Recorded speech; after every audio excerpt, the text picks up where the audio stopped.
child, to just ask them, raise your hand, use the raise your hand function on the computer, and then we can see on the screen, okay, Raymond has a question, Kate has a question, that we can just call on you that way. If it absolutely doesn't work, you can also, of course, write your question in the chat, and we get that as well. But Carol's presentation last night was a really great example of direct interaction even in these COVID times. So that would be my wish and our wish, and see if we can get started. If we have a couple more minutes, we could also do a quick warm-up. Ooh, and shall we do? We can do a warm-up. I don't know, like what the tech office says. We can do a warm-up. Yeah, should we do a quick one? If you do a warm-up, all right. Okay. I think we have an unfair advantage, but you will see. So my first task for you as part of this warm-up is go into your household and fetch one cradle-to-cradle product and bring it to your computer as fast as possible. You only have time 1 minute. You see why it's an unfair advantage?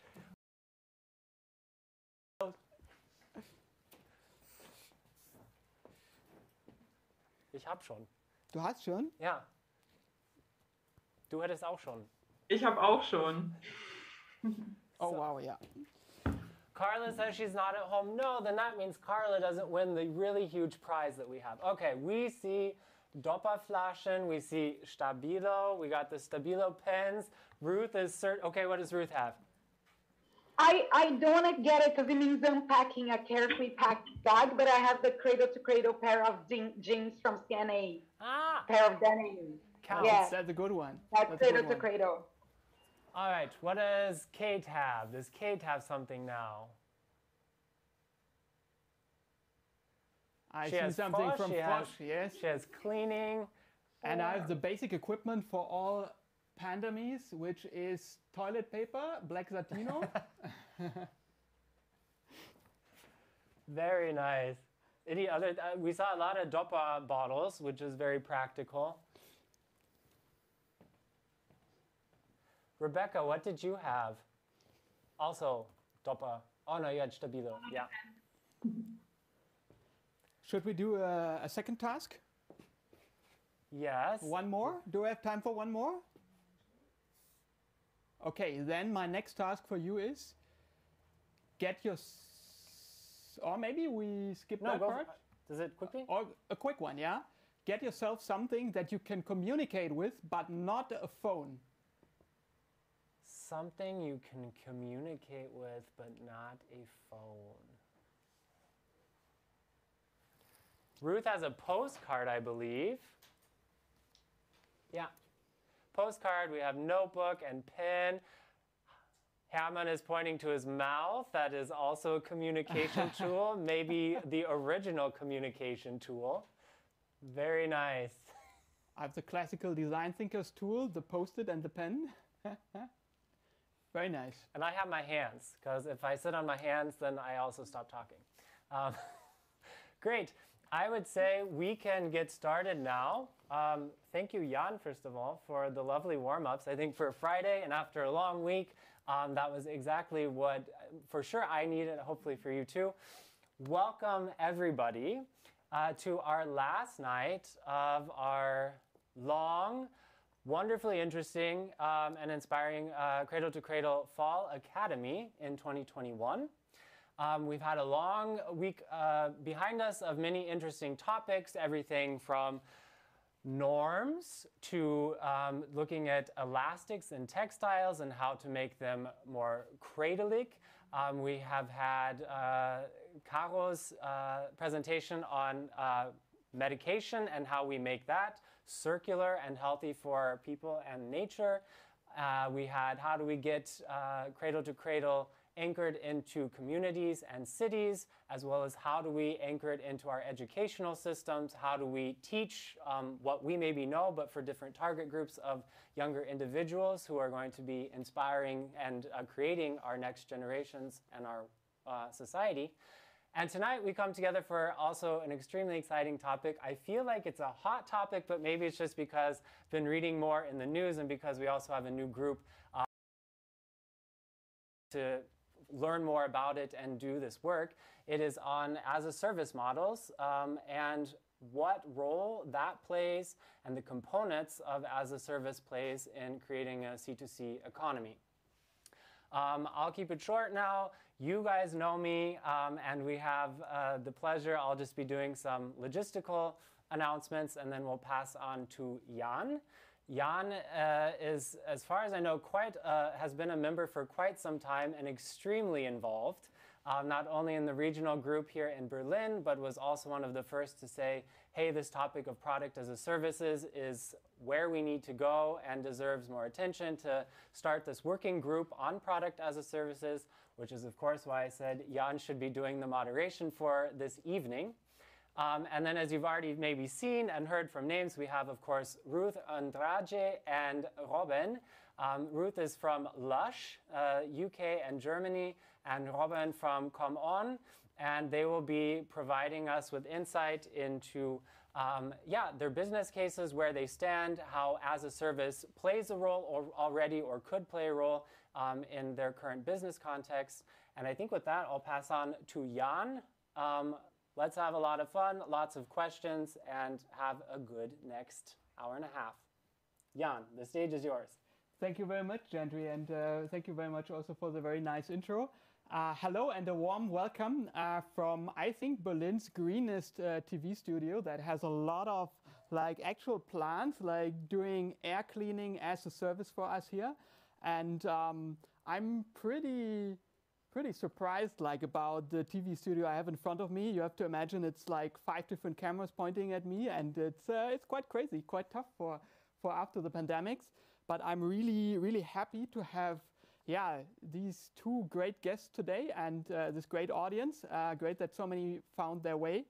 I want to introduce again Ruth Andrade, I hope I pronounced it correctly, who is the strategy lead for the Earth Care team at LUSH UK. And maybe also afterwards, Ruth, you can also talk a little bit more about what you do there. And also Robin Angelé, who is project manager for the Commown Crowd, a small company and growing company, fast-growing company from France, who has their first office now also in Berlin, I think. And I'm really curious to hear more about what you folks are doing concerning product as a service, things as a service. But to start a little bit into the topic, I'm not sure if everybody who tuned in today is so familiar with the term product as a service or product service systems. So I would love to start with a quick intro, also about our work group and what product as a service is about. So let's start. And it will be a quick dive into the topic. Boop, boop.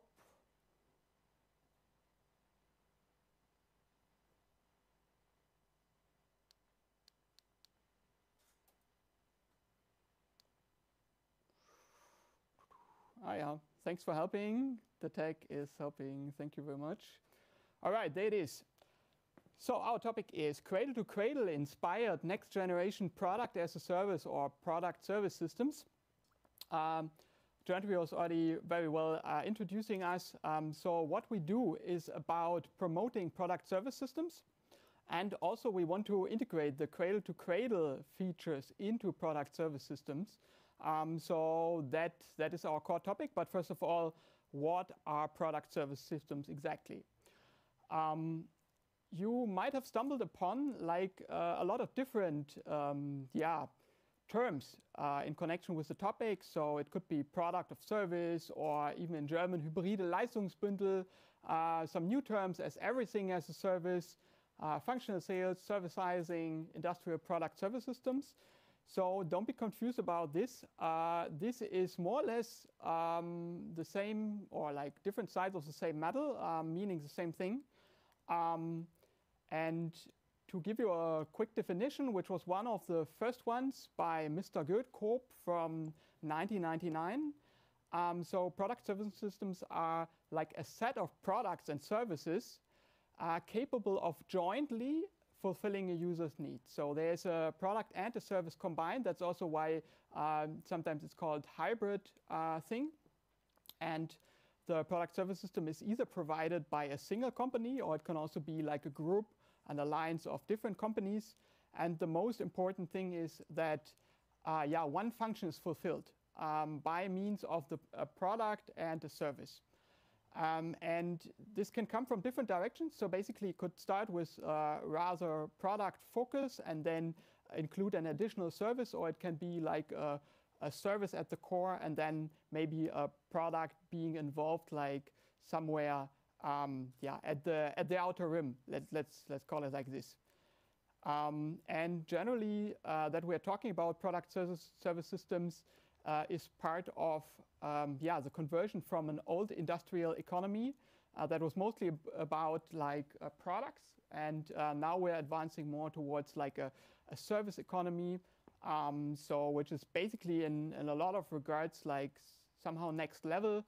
And so this might also be the future, and that's also why we think it's interesting to talk about these topics and work more on like environmentally and socially beneficial product service systems. So here you can see like a very detailed graphics, which is presenting basically the 8 different product service system types according to Arnold Tucker, who is like a Dutch professor. And as you can see on the top left, that is the pure product, and on the top right you can see the pure service. So for example, the pure product could be that a car manufacturer is selling a car to an individual that is like involving no service at all.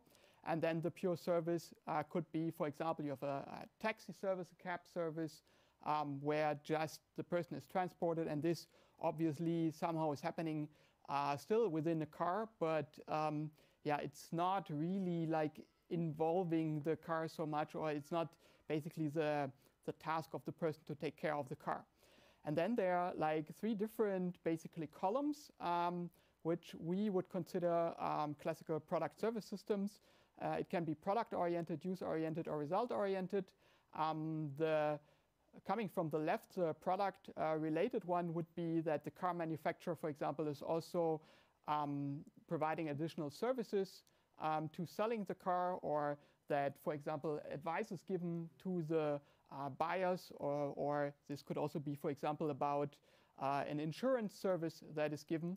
So it's still rather classical, and it sounds a little bit like from the 1980s. And then we're advancing more into the user-oriented one. And this is then becoming a bit more interesting. So for example, the top one in the middle column is about leasing, car leasing. In the middle, then in the very middle would be like car sharing, in the meaning of what you maybe know from Germany, car to go, drive now. This is classical open pool car sharing. And the one at the bottom, product pooling, would be then more be something like BlaBlaCar. And the more we advance to the right, so with the result-oriented column, it becomes merely a service. So basically, that the top one would be just hiring like a driving service by the kilometer or by the hour. And you see a car is still involved, but this is done by the service provider, and the service provider owns this. And I already showed you or talked through some of the examples.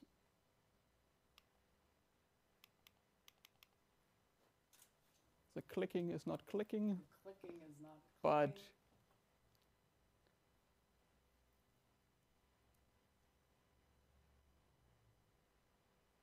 clicking. Thank you. So as I already told you, additional services is the first level. The second level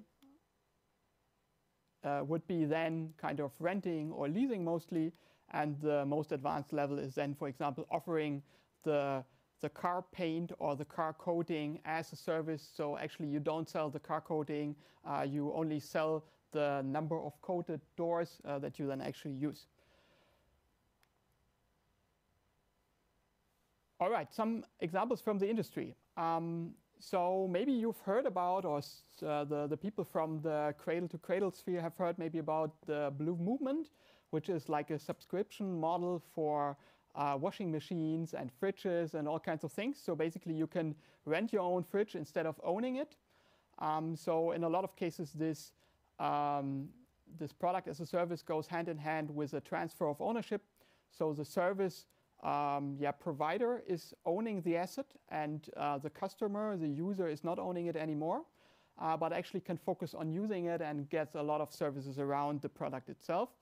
The car coating as a service I already mentioned from BASF. Then, for example, there's also the mud jeans. You can lease jeans. You can keep them for a year in case there's any issues with them. You can get them repaired for free.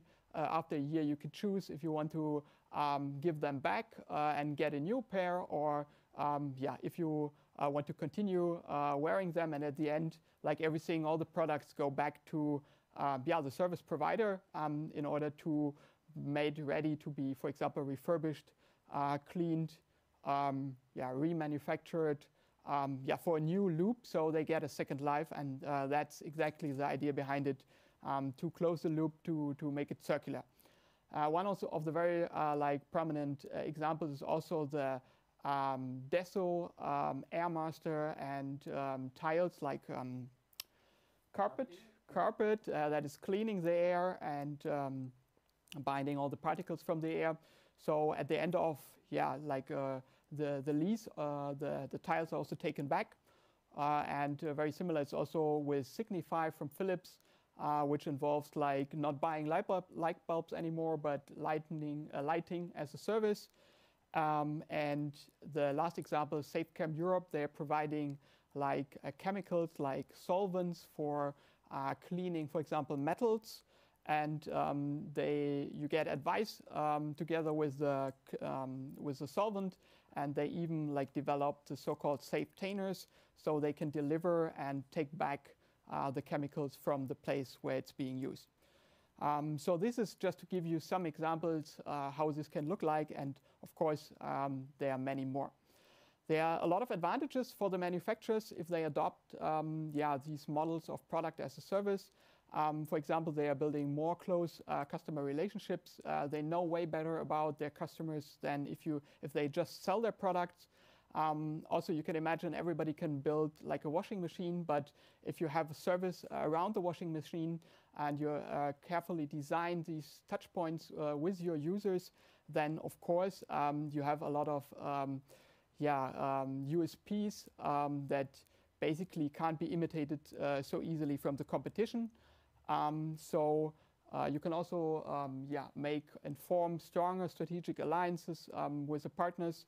You get smooth revenue streams because you don't have to sell every month, but you get like the monthly fees, which is also very nice. You learn a lot about your products because you have like a close contact because of all the maintenance services. So you can improve the product, you can improve the services.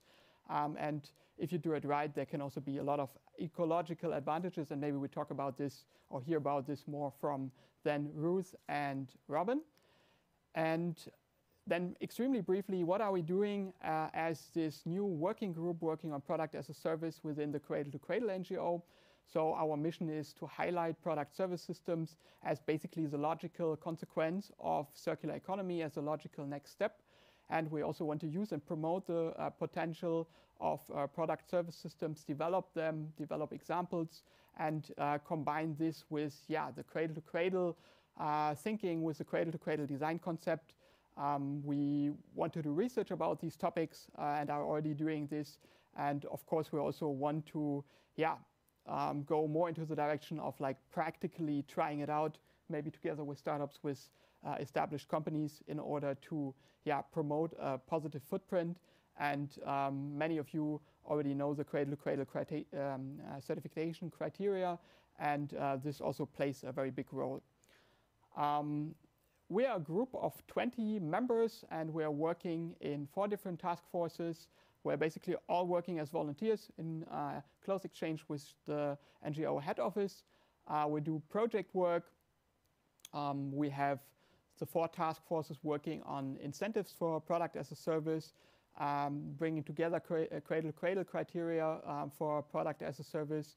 One task force is working on the regulatory affairs. For example, we already did something like lobbying, supporting the European Commission's approach of the Sustainable Product Initiative. So we were giving feedback there and participating in workshops, which will hopefully lead to a new and eco-design directive, including also services and not only products, what so far was the case. And the 4th task force is working on basic organizational things, networking with outside stakeholders. If you find that this is interesting, then please get in touch with us. We're looking for partners for case studies. We are thinking about cooperation projects. We want to increase our outreach. If you are from the Cradle to Cradle NGO already, then maybe you can also join us as a new team member. And if you're interested, then please get in touch with us. This is a QR code, not of our vaccination certificate, but of our contact data in this case. And scan that. That's my result. Maybe you have to check yourself. And also our email address. So feel free to scan this and get in touch with us. So now I already talked way too much. And now I want to quickly transition to starting with the real talks for this evening. So we can start with Robin. Robin, are you there? Yes, I see you, Robin. Can you hear me well? Yes, we can hear you well. We'll just do a quick switch and stop our screen sharing so that you can then share your presentation. There we go. You should be able to start it up now. So, all right, where we're is still setting everything up. Yeah, I see it. Yeah, just a second. Up. So, Commown Cooperative. That sounds pretty interesting. You have a different form of organization that is not a very standard one, right? So, indeed, we are a cooperative. And why it is named? Because exactly we want to treat electronics as a common. I don't know if you are familiar with this, idea of the commons. So there are all the goods which belong to everyone, like forest, water, and we think that the best way to treat informatics, that would be also a common, like it was, at the beginning of internet, right? That was the dream of... like Wikipedia, for example, or the Wikimedia Foundation. Exactly. Can you see my screen? Is it working? Yeah, now it's working perfectly. Perfect.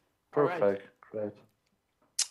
So, I'm going to speak in English, but most of my slides, it's in German, but whatever. So that's the linear way, right? Like producing, using, and disposing, which is, of course, absolutely not ecological.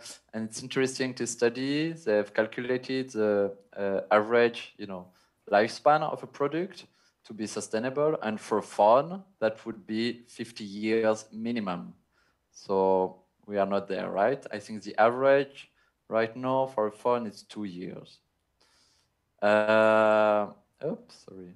So just maybe to make it a little bit interactive, what do you think are the best idea to change the system and go into more sustainability in this field, in the field of electronic?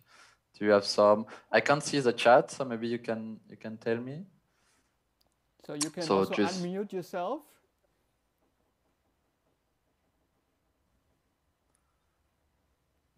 So do you have any idea? Of course, one is obvious. I think everybody will tell it now. It's making sustainable devices, like modular devices. But do you have something else in mind? We have that Ramon has Fairphone as a service, was written in the chat. Yeah, that's what we are doing, exactly. So it's business model. business model, exactly. So eco-design, business model. Is there any other things? You can think about recycling, of course. And there is another one, which is super important. How to close the loop, actually? Yeah. The legal, right? So the regulation, legal regulation. The regulations, Yeah, so the two which are the more important, in our point of view, it's a different business model and regulations. So I'm going to explain why. That's in the what is doing the market, phone market. It's completely saturated, right? Everybody has a phone. So if you want to sell a new phone, and Apple, Samsung, etc., they need to sell to survive. It's as simple as that. If they don't sell, they die, right? Because their business model is selling things. So how do you sell on a market which is completely saturated? You have to use programmed obsolescence, right? So after a few years, your phone breaks, you can fix it. After a few years, the software, you can't make it up to date. I think I have a slide. Exactly.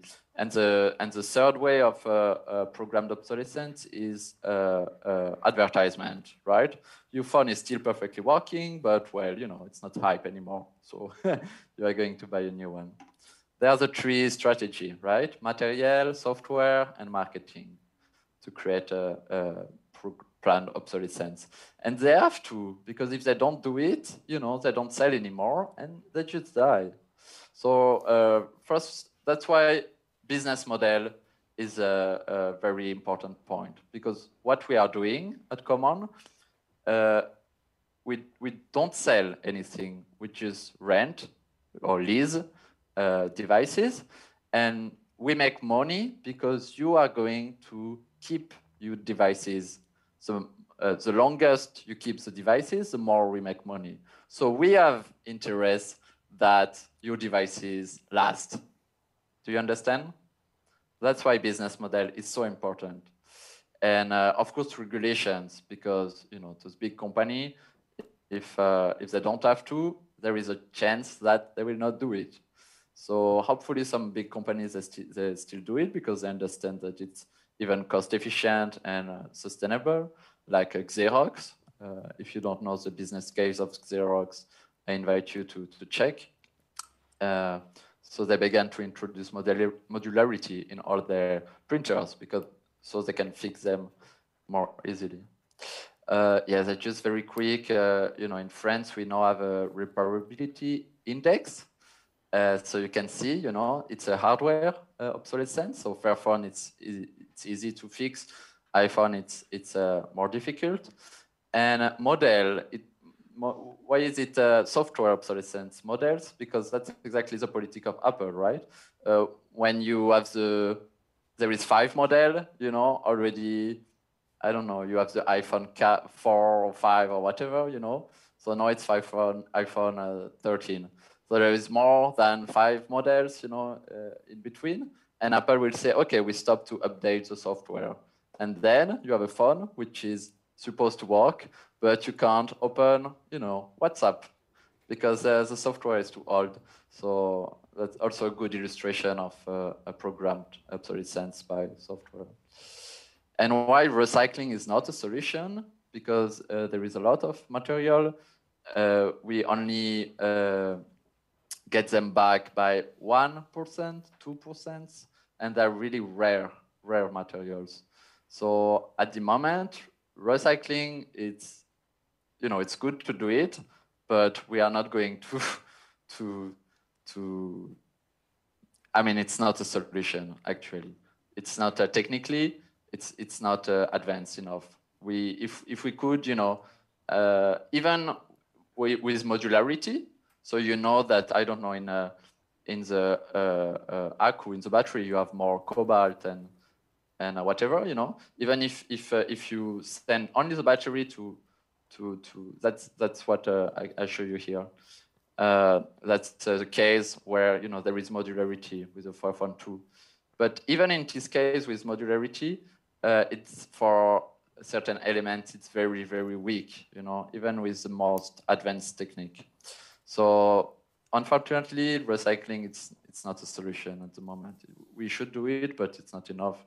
And of course, lobbying for the regulation. So there is two in common. There's two concepts which mix together and, you know, reinforce each other. It's hardware as a service. So it means that the devices stay the properties of the company, right? Our clients, they never buy the devices. The devices, they stay the property of Commown. And because we only work with modular devices, then we can fix them with each other, right? Or float of devices, they are like a float of spares, you know? So those two concepts are important, right? On one hand, hardware as a service, and the other hand, circular economy. So yeah, very quickly. So we work with a Fairphone, with Gerard Street for hair plugs, and with computers like Y or PCVR, which are also completely modular devices. And to fight again software obsolescence, we work with Linux and iOS or Lineage. So yes, that's a little bit the mix of Commown. So hardware as a service, modular products, and products who are made to, you know, last longer. And so if you break your phone completely, we will send you a new one, right? But we will use all the spares of your broken phone to repair other phones of other clients. So that's how product as a service can really leverage the circular economy, the modularity of the devices. And for recycling, even if once again it's not enough, it's still much better because all the funds go back to Commown, and then we can recycle them properly, even if, you know, once again it's not again. And as Jan said already, for the customers, it's all included, right? So they pay every month, and it's even, you know, each month it gets cheaper, and it's all included. Like if there are problems with hardware, software, an application doesn't work anymore, whatever, it's all included. So for you know, people, it's they don't have to think about, oh, you know, in 2 years my phone will break and I will not find a piece to replace it, and etc., etc. And for companies, actually in France, we make more money with the company than with individuals. So more money with B2B, because they don't have to pay someone for, you know, an IT guy, you know, to solve problems, etc. So that's an example of, yeah, Fairphone 3, Fairphone 4, which is now out. We make that, you know, to check if to check, and we discovered we were cheaper than if you buy a product with an insurance. We are cheaper than that because after 5 years you will have to, you know, buy the product again, and the insurance, you know, it's made so that it doesn't work. But still we are cheaper, and it also works with phones. So now we have almost 2,000 devices in circulation.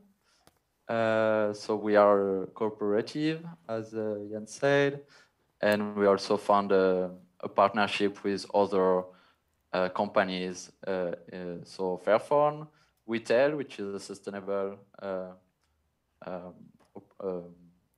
do you say in English? You know, to have yeah, exactly, to get your SIM card, right? To pay for your internet. And EOS, which is, as I said, a version of Andrade, which is free from Google, and that we can update easily. Yeah, that was all. Thank you so much for your attention. Thank you very much, Robin, for this presentation. Yes, before we start with the second presentation, I quickly want to ask you, Robin, one question.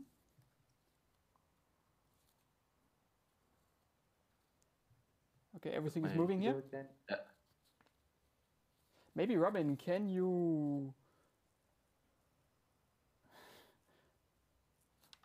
Robin. You have to arrêter le partage on top. I think you're still sharing your presentation. All right. Yeah, could you please end this? Okay. Yeah. Probably. That was like an inception moment right there. Okay, no, now we're good. Perfect. All right. No, it's working. Yeah. Sorry. Now I think it's working. Thank you very much. So one quick question from my side.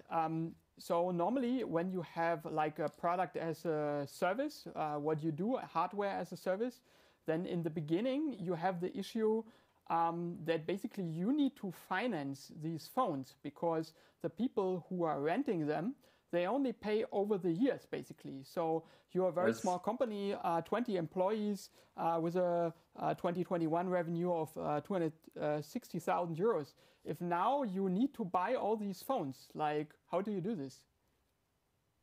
That's exactly why we choose to be a cooperative, because as a cooperative you can sell shares, you know, and so so you don't have to become a member and to buy a share to join the cooperative. You can just be a client. That's completely fine. But we had the chance that, you know, lots of people wanted to support us, and then we raised 200,000 euro in shares, cooperative shares, and with this capital we could have access to loans from ethical funds, ethical banks, etc. So that's the way we managed to have get enough capital to be able to pay in advance the devices for Fairphone, for example. But there is also with Jira Street, the earplugs. We don't buy the devices. It's interesting. They're kind of, and you can't even buy them with their website, you know. And so we have a kind of contract where like we rent, we lease them for them, you know, but we never buy them actually. So it also depends of the constructors, you know, the way we proceed. So sometimes we don't need capitals neither. Depends. Very interesting. So you're already basically forming a chain of different, you know, stakeholders, and the capital intensity basically is distributed over this chain. So basically the user only has to pay their monthly fees. So that for them it's the least capital intensive, and depending on how it works, if you have to buy the phones, then for you have the capital intensity, and for the Dutch makers of this Jira Street headphones, so they basically also had to raise in a similar fashion, like some money. Very interesting. All right, thank you very much. That was only one quick question. Now let's move over to Ruth. Ruth, you are there. Hi, I'm here. So first of all, I have to say that before we talked for the first time, I didn't know what LUSH actually means, because I'm a German native speaker, and I was looking it up what LUSH actually means, and it means üppig, saftig, satt oder großartig. And that actually sounds like a great description for a company that is doing cosmetics and soaps, and you have a very colorful presentation also. So you want to tell us a little bit about what LUSH is doing and how packaging as a service looks like. Yeah, I think I'm going to share a little bit of our plans. I think we've been trialing and trying to step into this concept of packaging as a service. So I'll share a little bit of that. But just to say that I just loved the presentation, Robin, and I also have a Fairphone, and LUSH, I think we would be super keen to trial something like this. I think as a business, we're already I think historically we have seen product as a service when we have to buy heavy machinery like balers for the recycling or photocopiers. So I think that there is already this already built on an existing kind of framework, right? These are existing business models, just how we innovate into other areas. And I think what I wanted to share today is a little bit like where does this sit within our company strategy towards a circular economy. And I want to start with this quote. I really love Buckminster Fuller and this idea of like the best way to predict the future is to design it. So I think like product as a service and packaging as a service, it's really how we design the material economy of the future, right? And just to share a little bit, we've been doing some really in-depth work on our carbon footprint and our climate plan, how we really decarbonize and become climate and nature positive without having to rely on offsets. And when you start looking at every single aspect of the business and how do you decarbonize, and a lot of decarbonization also involves dematerialization. So, decoupling growth from material use, it's like key for everyone, including for us as a cosmetics company. So we're having all these conversations of like, how the hell, do we like pivot and change our business model to really dematerialize it? And part of it is also dematerializing packaging. So, I'll start with like, we have this purpose of leaving the world lusher than we found it, because the word lush means, abundant, verdant, thriving. So how can we really leave the world lusher than we found it? We have many lush causes. These are the 4 environmental causes that we care about. And one is about becoming climate and nature positive. But we also have, this concept that life is circular. So, nature, healthy living systems, like it's this natural unfolding and interconnection. So how do we, I don't even like to say biomimicry or mimetize it. How do we actually live according to life principles? How do we design businesses according to those life principles? We're also quite focused on biodiversity and developing supply chain projects that protect biodiversity. And what we're most known for is fighting animal testing. So today, of course, I want to go deeper into the circular aspects of the business. And one of our priorities for driving circularity is to have returnable, refillable, or recyclable packaging. And it's that returnable aspect that created kind of our current strategy. And we have 2 main guiding principles as to how we design packaging. Either like, and of course, this is thinking about the future. We're not there yet completely, but either packaging, we see it as long-term storage for your products that are package free. So again, dematerializing packaging, or packaging as a service. So I'll share the few prototypes and trials we've done with packaging as a service. And then, of course, it matters where it comes from, and it matters what happens to it. And we're quite advanced on that journey. I think we're 74% recycled, organic, and regenerative. It's mainly glass and one type of paper that we're just about to switch. And then recyclability, we're about 84%. There are also some materials that are a little bit tricky, like ribbons, though we're also working on them. I also wanted to say that, again, better than doing product as a service is to really reduce consumption. So, we also invented shampoo bars. Like, we were the inventors of package-free cosmetics. So everything that we see now, shampoo bar, conditioner bar, products for the bath, massage bar, it was all invented by Lush already 25 years ago. So, it has taken this time for culture to connect. Another thing that when we talk about long-term storage is, even if we're doing long-term storage, how can we make sure we're not using a lot of virgin metals? So we also developed long-term storage materials that are already climate positive. So for example, that small container sequesters 1.2 kilos of CO2 in the supply chain. So I think what we would like to do ultimately is not only do more packaging as service, but also how can we make sure that that packaging is regenerative or climate positive. So yeah, we just keep like piling the co-benefits to what we're doing. Another really important use is technology. So when we talk about packaging as a service, there is always the issue about product information. So if we want to keep reusing the same packaging, either we create a lot of label waste or we start innovating how we give customers information.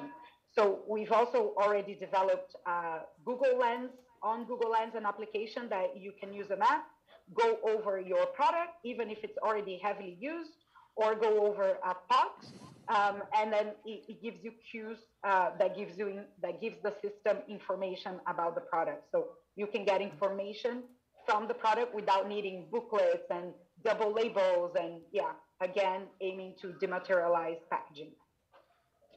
I just put it there because our flooring has been Cradle to Cradle certified for the last 10 years with a take-back scheme as well. So I just wanted to put it there because of that. We also think about circularity in our store. A lot of our store design, we make sure that there is a take-back scheme, and we're also exploring product as service, for example, lighting and ventilation. So back to packaging as a service.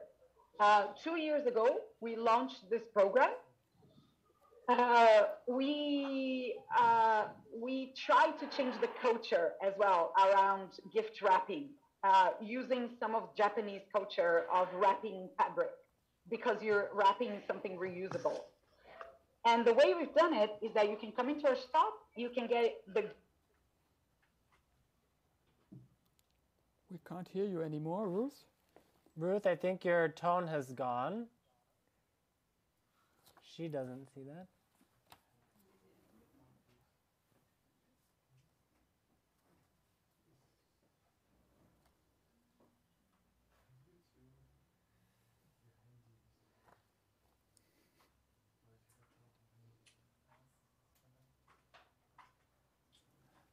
So it appears that, at least from our side in the studio, Ruth's phone, or we can't hear her anymore.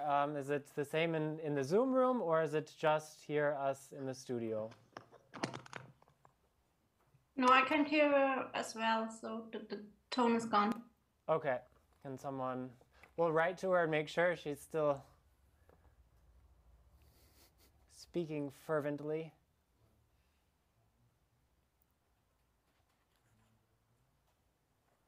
Yeah, this... the joys of technology. It's always great when it works and when... Exactly.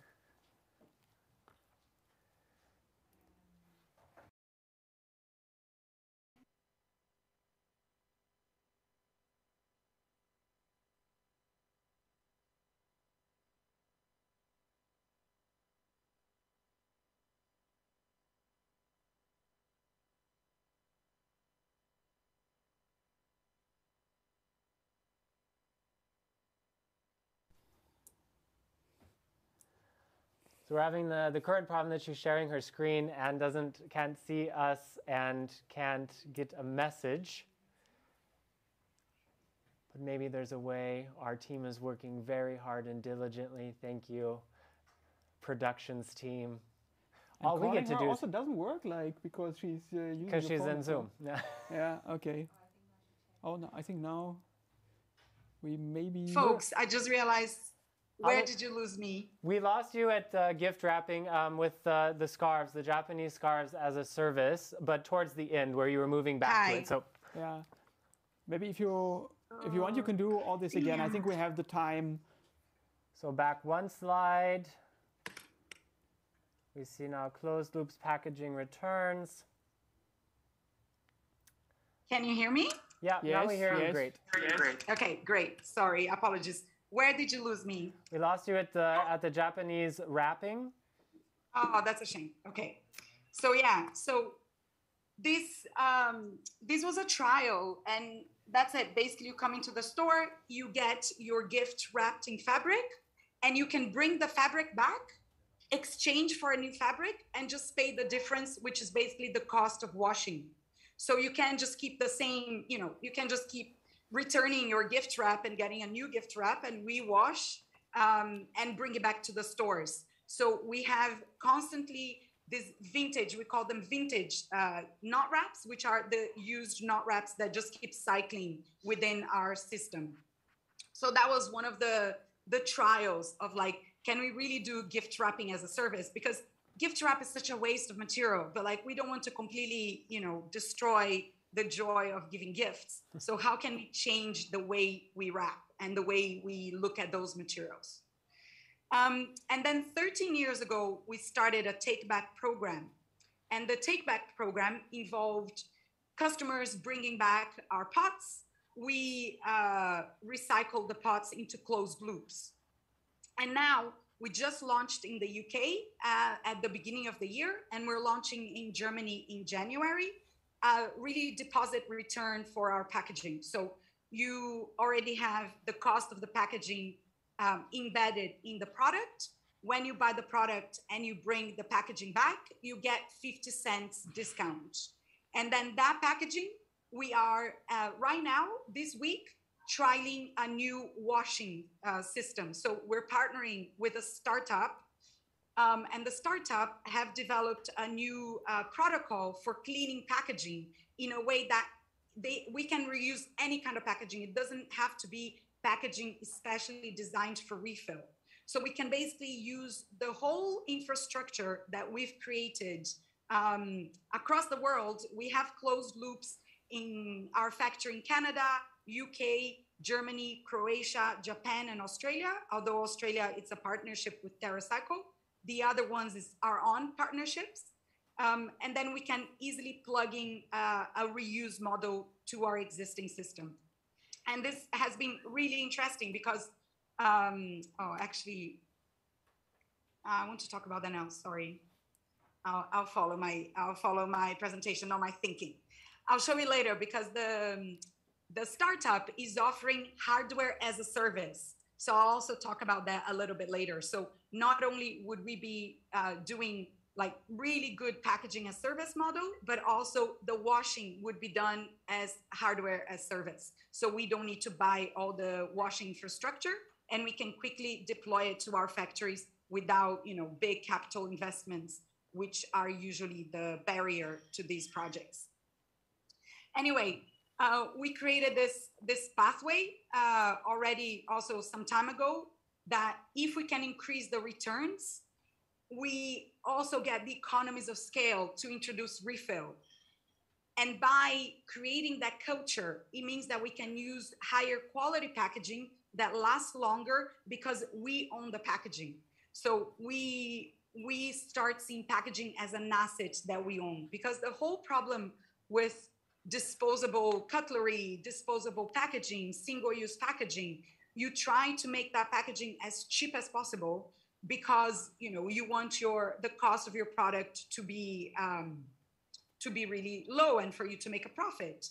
But if we start looking at packaging as a service, then it makes sense to invest in long-term. Again, it's the business model, right, that Robin said. It makes sense to invest in really robust packaging that can last for a long time, and then it's leased to the customer. So the customer pays a deposit that allows that material to be circulated, like fund in Germany, but we're now trying to scale that into cosmetics. And one really cool new prototype in the UK as well, we're working with another Scottish cosmetics company to do shared packaging. So instead of everyone developing their own refill remodels or everyone having slightly different packaging that creates a very complex infrastructure and logistics, we're like, what if a few cosmetics companies start standardizing the same cosmetic bottle, and therefore it can be, again, a good, well-designed bottle that's gonna last, but we're all using the same bottles coming through the same washing system. So it also brings some convenience to the customer and reduces costs for everyone. So that's another pilot that we're doing for packaging as a service, always with this concept that packaging is an asset, we own it, or the customer owns it, but it's not a single-use product that you just throw it in the trash after you finish your product. Okay, I just want to show like where we are. Ultimately, we want to be, doing this in all the markets we're in, including the higher deposits. We are now at this 50-cent deposit, which is already much higher than upfront. And now we're trying the refill schemes with washing, launching in Germany in January, and then onboarding different countries in the next few years. Yeah, and I just want to show, this is, how we did it in 2009. We implemented this program. I was the person that implemented it. And we have different percentage of returns, because with anything like this, refill returns, there is a difference between when you actually interview people, when you do customer service, everyone says, oh yeah, I will return the packaging. But in reality, Japan is the country where we really felt people brought everything back. Well, 30%. Germany is only 15%. So there is a long way to go to start making these things meaningful and also cost effective in terms of logistics and infrastructure. This is the current scheme. So how we're revamping it for 2021 with more convenience, more items, paving the way for more reuse and creating that reuse culture. And the last thing I wanted to say is also the cleaning service. So the service that we're looking at now and partnering with the startup is the idea of cleaning hardware as a service. So they own the equipment and they lease the equipment in containers. So they can put a container into, for example, our manufacturing units or our distribution centers. And then it creates a very, very simple logistics that already can make use of existing infrastructure. So we're already returning our packaging to our, we call it the green hub. We're already returning packaging to our manufacturing recycling centers. This would just add hardware as a service. So instead of recycling, we can wash, reuse, it goes back into the same distribution logistics. So yeah, I also wanted to show it because it's related to the topic.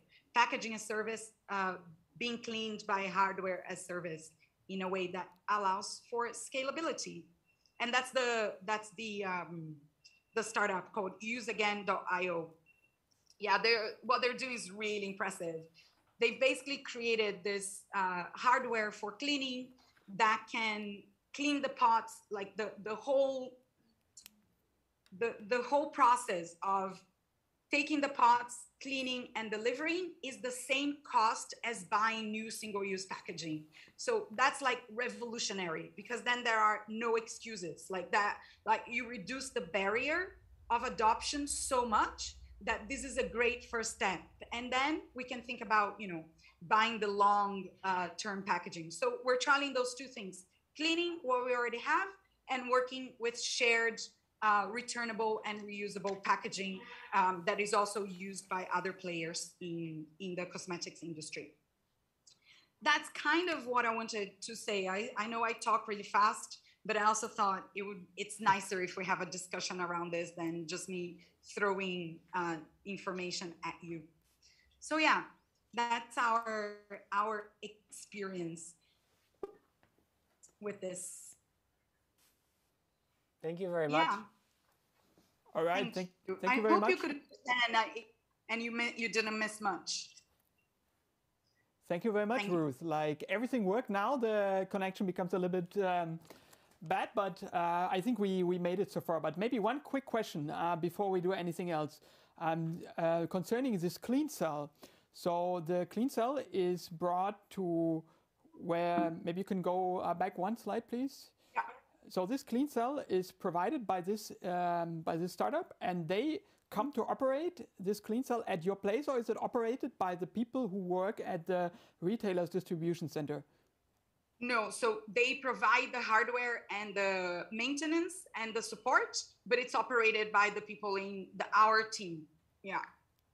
So and that's only from next year. This year, we are testing in their environment. So at the moment, because anyway, things connected to LUSH, and this is why I work for this business. When we started partnering with them, we were like, what cleaning product are you using? And they were using a cleaning product from a company, the parent company tests on animals. So we had to like go back and we're working with them on new cleaning products that we know are vegan, not tested on animals, also like fully biodegradable, and that meet our own standards. So that has delayed the testing a little bit, but we now found the right partners. Also a cleaning company that is manufactures where our factory is, so we can make the whole thing circular, even like the cleaning containers and the cleaning drums can be circulated. So we're really trying to design the whole process to be circular. Yeah. Great. And that sounds... no animal testing cleaning products. That's the main thing for us.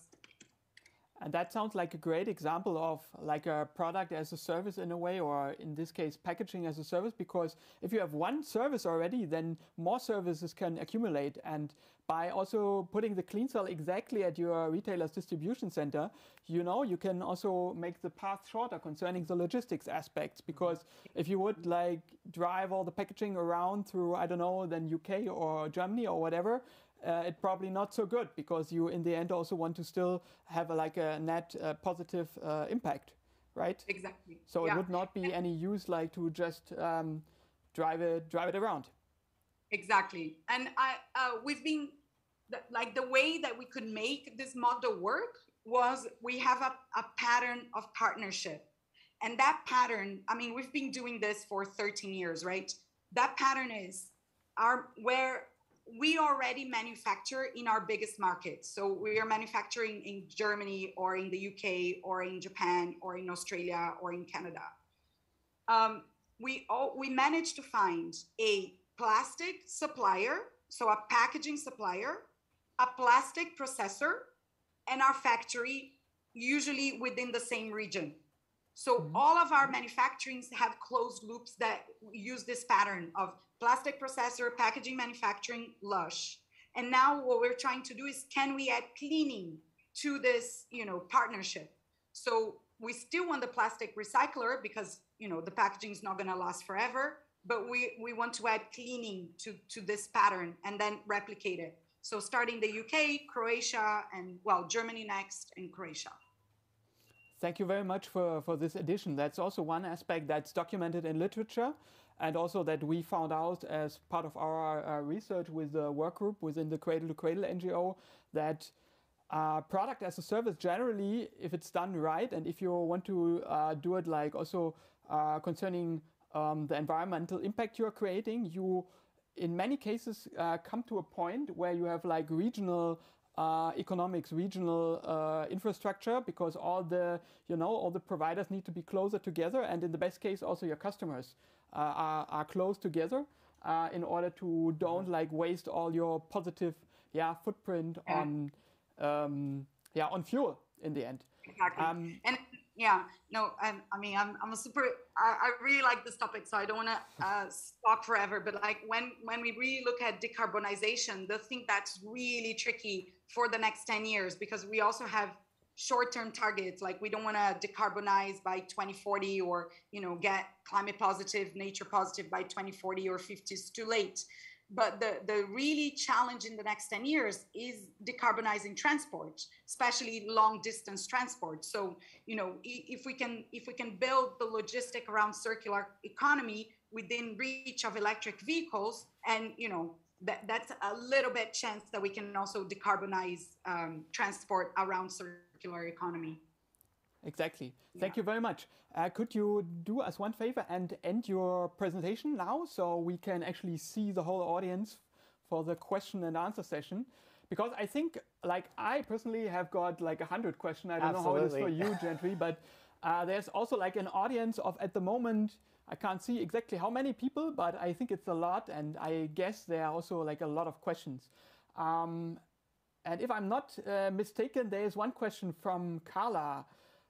This is a question to Robin. Maybe also, Carla, you also want to unmute yourself and just like ask it aloud, or should I read it out? I could try. Can you hear me? Yes, very good, Okay, loud and great. clear. My question was, if I remember well, what is the difference from your project to, for example, projects like Leiber, which has existing in Berlin right now? Do you know Leiber, or do you have to explain a bit? Can you explain me? Yeah. For example, they are putting like a kind of shelf with a closed. I can ask the question in French and then translate also in later. German. I think he speaks all 3 languages. Okay. No worries. Non, en fait, c'est une sorte de casier avec des petits. Tu peux fermer et tu mets les objets là-dedans et tu peux les louer dans les. Par exemple, dans une. Tu vois? That was a project from Arnold. Genau. Also es geht darum, dass man zum Beispiel in Studentenwohnheimen so abschließbare Fächer hinstellt, wo man dann zum Beispiel einen Staubsauger rausholen kann und sich leihen kann. Genau, das ist Leiber. Ja. What's the difference to your project? So it's a little bit different because like a phone, you are going to use it 24 on 7 days, right? So you need to have it with you. So you if you lease it, we are doing long-term leasing, right? Okay. It's a little bit different than very short leasing, which is also interested from an ecological point of view. For example, yeah, exactly. If you just need whatever, you go for a wedding and you need a dress, and you don't want to buy it because you are going to wear it only once, or you are doing work in your house and you need whatever tools and you don't want to buy it, you're not going to do anything with that except one time every 20 years. So it's also ecological because you buy it, you rent it instead of buying it. But what we are doing is different because you are going to use it, every day. So you need to have it, and also the I would say the modularity plays also a bigger role because and also there is a technical aspects about what you do, about what we do. All the software, programmed obsolescence that we try to fight at Commown, you don't have this aspect with even swap fit, the bike with the blue tires, they don't have this. It's only hardware, if I can say, right? So we have both. We have hardware and software, and we are doing long-term leasing. So for modularity comes into play for the hardware, and we have this specific aspect, which is about IT, which is also trying to fight software programmed obsolescence, and yeah, to find a way so that. But where you are right is that on a very longer period of time, it's also, it's still produced as a system, because once you've used your phone and you send it back to us, not because it's broken, because finally you decided, the iPhone 14 has a 7G and you need it, whatever. So we will still, fix the phone and lend it to someone else, So it's kind of the same concept, but with different. Some aspects are very different because it's IT, because it's long-term leasing, etc. I don't know if I answered your questions like I tried. Great. Thanks a Can I lot. ask you? Merci. And we have another I question. wanted to. Sorry. We would have another. Maybe you want to add first, and then we have another question for you as well. No, I also wanted to ask Robin a question. Like, how long are the contracts? Because when you think about a phone, most people will do like change their phones every 2 years. Do you ensure that through the contract, people will hold on to their phone a little longer? So the minimal time is 1 year. And after we have intensives, right? To encourage people to keep it longer. We have those prices, like that. Every year it gets cheaper. And 5th year for a Fairphone trial, it's only 7 or 8 euro a month. So it becomes, really interesting. But we can't force people, right? If they want to quit after 1 year, of course they can. But what we are going to do is to fix the phone, check it completely, and release it to someone else, so that it has a second, a third life, a fourth life, as much as we can. Because if we want to reach this, 25 years minimum of lifespan, it means that, we still have time, right? So it can have several lives without problem.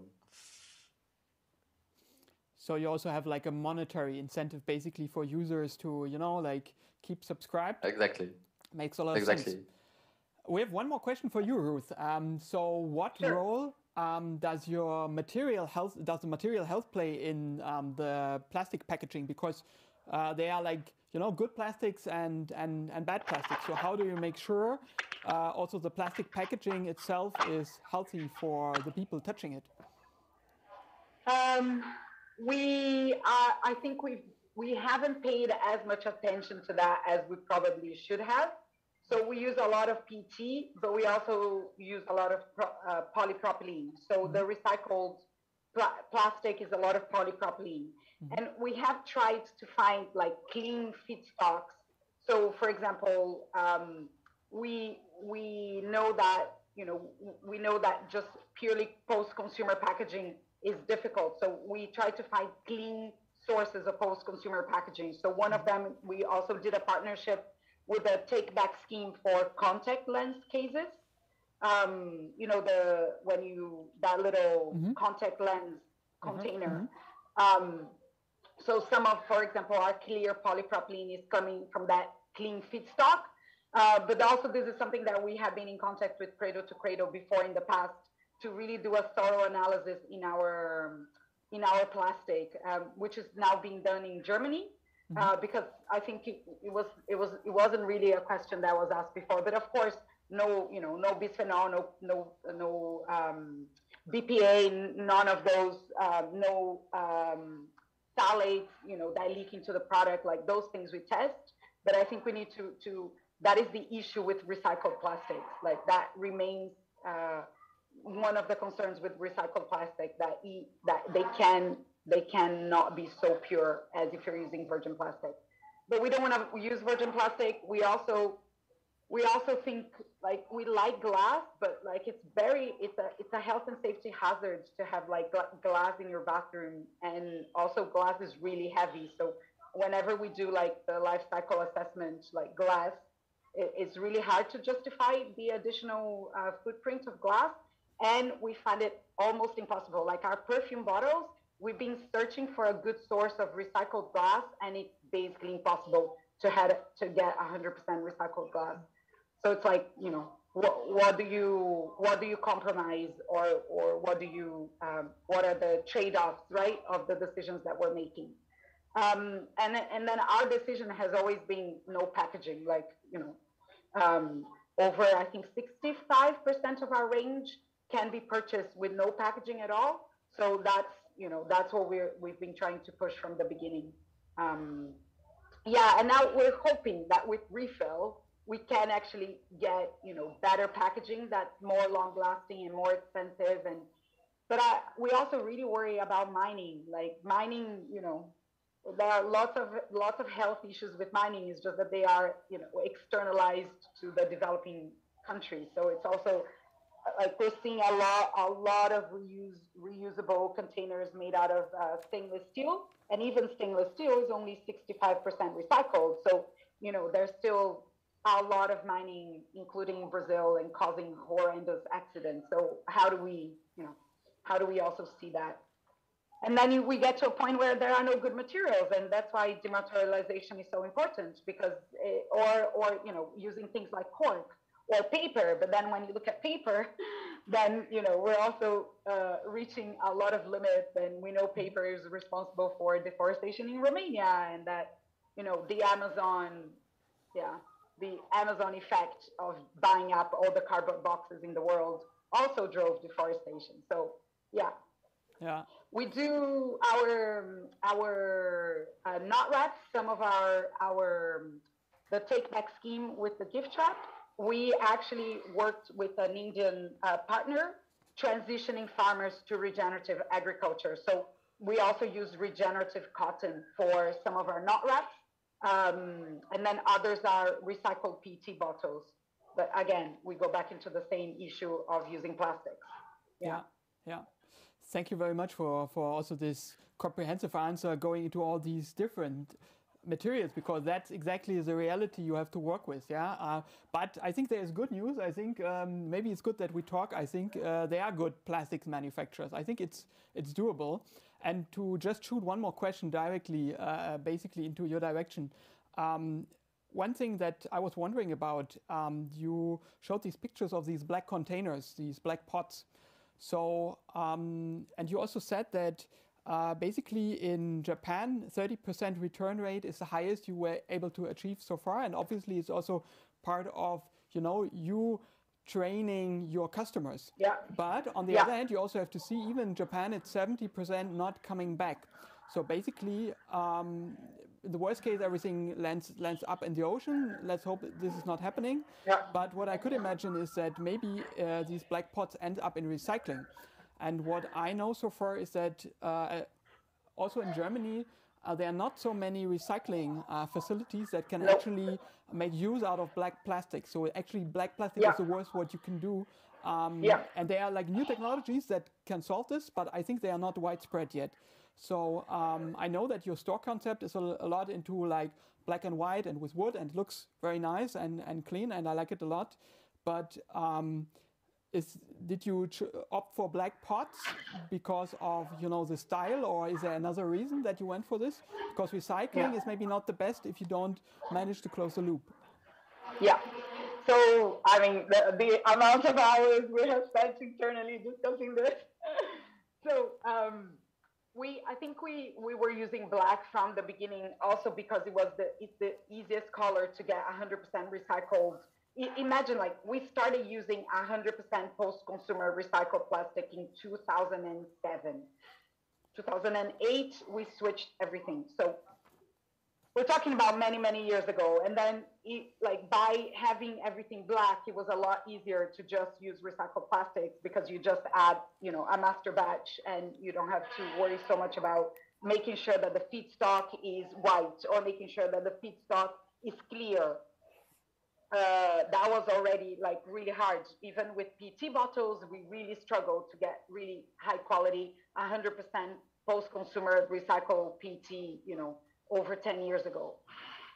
And then PP wasn't even recycled, right? So that when we introduced the first take back scheme was because PP, polypropylene, which we consider to be a safer plastic and a better plastic, especially if it gets incinerated. So from a material science point of view, we've always liked polypropylene. We decided to do the bring it back scheme because recycling wasn't even available for polypropylene. And then, of course, the recycling industry changed. It also used to be manually sorted, and that wasn't a problem. And then we know all the infrared detectors came in.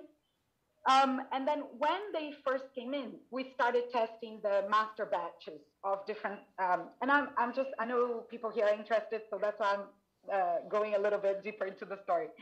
We tested over 10 master batches, actually changing it so it becomes detectable. And we actually were partnering with recyclers. So they were testing, in real life situations. And it only increased the percentage of pots that were picked up by 5% because we were using 100% PCR. So either the trade-off was either we use 100% recycled plastic, or we use a maximum of 30%, which is what a lot of brands are doing, but it means it's going to be detectable. And then we're like, right, let's really look at the recycling industry. So now when we did the new take back scheme of bring back for 50 cents, we did a thorough analysis in the recycling industry, like a thorough analysis. And we tested gray pots, orange pots, yellow pots, pink pots. Like we have the whole rainbow of pots that we tried. And in the end, we were like, we're probably not going to be able to use 100% PCR. The stuff is not getting recycled anyway. So when we really looked deeply into it, it's such a small percentage of small pots, PP pots, that even get picked up by the machine. Doesn't matter if it's the UK, it doesn't matter if it's in Germany. You know Germany, like PET bottles are well recycled because they're part of the fund scheme. Everything else that goes into the yellow bag, a lot of those plastics go to incineration. And then in the end, we were like, no, let's create a really good incentive so people bring the stuff back until we get better packaging. But just changing the color, we even put a number into it. Like I would be more than glad to share all the reports. Like at the end, if you look at the whole impact, an improving recycling, a small improving recycling is less than the benefit of using 100% recycled feedstock. So we let's educate, increase the incentives, and move from black to refill and not from black to another color, and then that's not going to make a difference. Yeah. Sorry, long answer, because there was a lot of thinking internally around this. Yeah. I think also the audience now pretty much for sure got that it's really difficult to design all these processes, and a lot of thinking goes into that. And I'm also I find it pretty interesting how different the two concepts were described, like both from Commown and the concept for you about your packaging, because for you, basically the product doesn't come back, it's just the packaging that comes back, because basically you have to design your products for the biological cycle, while the Fairphone is designed for the technical cycle, and of course 100% has to come back. And maybe Robin, one question to you also. Now that you heard all these aspects about the packaging from Ruth and how much thought went into designing the system for take back, maybe you can share with us briefly, like, how do you realize these reverse logistics? So what kind of steps do you need to basically arrange so you get your stuff back? And maybe what packaging do you use, and what what was your process of thought basically when you designed this?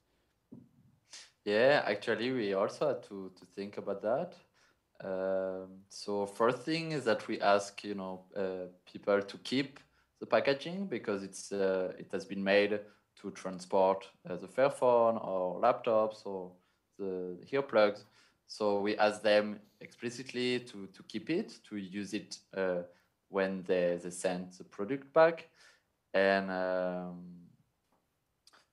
to be, so there is also a caution, so that we are sure that if people don't send the products back, we don't give them back the cautions, like exactly like a flat or whatever, or fund in Germany. And we use, for the delivery, we use also 100% CO2 compensated services.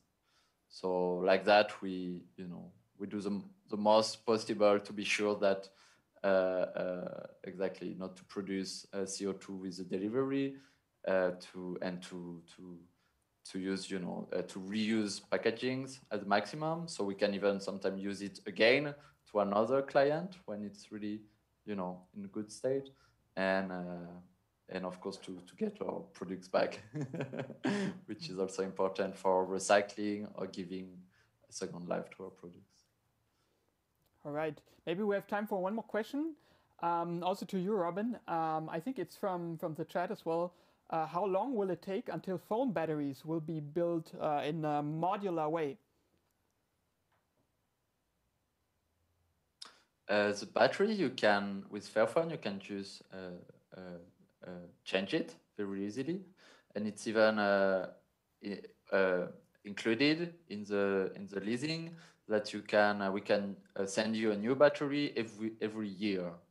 So every year you can ask a new battery. Maybe I can like specify my question a bit more. So talking about the insides of the battery. So this consists of pouches, and then you have like the electrodes and you know, the materials. So like, I mean, there's no really good strategy for recycling lithium ion batteries yet. How did Fairphone try to solve this? Exactly.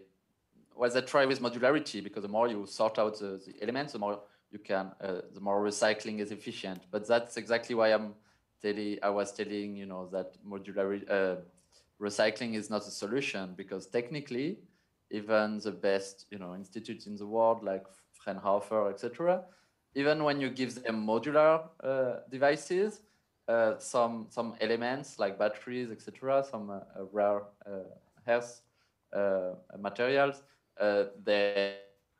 you know, the best they can do, it's 2-3% of recycling. So I hope it will be better in the future, but it's for the moment, we can't count on recycling. We have to use longer and reuse. Recycling for the moment, it's not a solution. It's not a viable solution. Not yet. Not yet. But time is limited, so. Thank you very much, Robin. Ruth, I have one more question.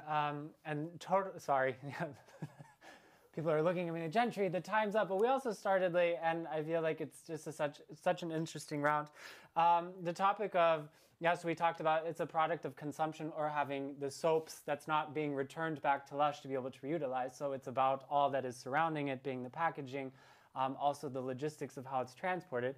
Could there be a world, and maybe there already is, but with beauty as a service, essentially, where you could have a service-based, where I, as a consumer for LUSH, pay however many euros per month, and with that, I'm ensuring everything from the health of the product that I'm using on my body, to the health of the packaging that's created, to the logistics of how that's transported and returned.